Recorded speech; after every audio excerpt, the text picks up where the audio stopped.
Laging merong room for improvement.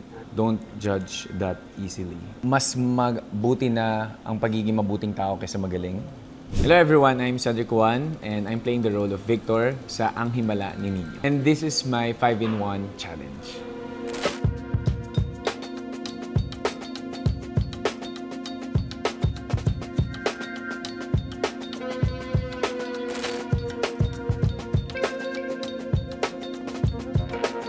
Una-una sa lahat, pinakamahalaga kilala mo yung sarili mo, kung ano yung gusto mong gawin. Pangalawa, work ethics. Yun. Kasi napakahalaga na maramdaman ng mga kasama mo sa pinagtatrabahuan mo na pantay-pantay kayo lahat. Pangatlo, huwag kang titigil na matuto. Laging merong room for improvement. Pang-apat, huwag mo kalimutan mag-enjoy sa ginagawa mo. Pang-lima,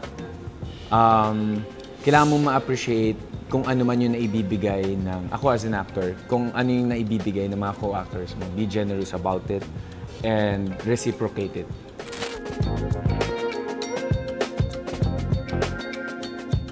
So, una, just staying open.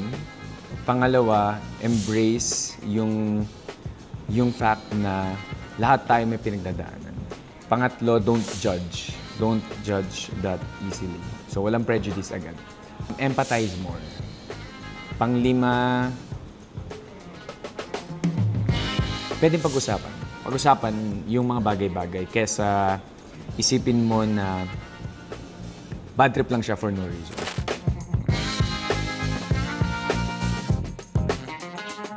Never stop learning. Pinakamahalaga pa rin family and your small circle. Napakahalaga kung kanino mo hinahayaang impluwensyahan yung buhay mo. Mas mabuti na ang pagiging mabuting tao kaysa magaling. Panglima, lagi at laging bukas ang isip sa posibilidad na mga pwede mangyari.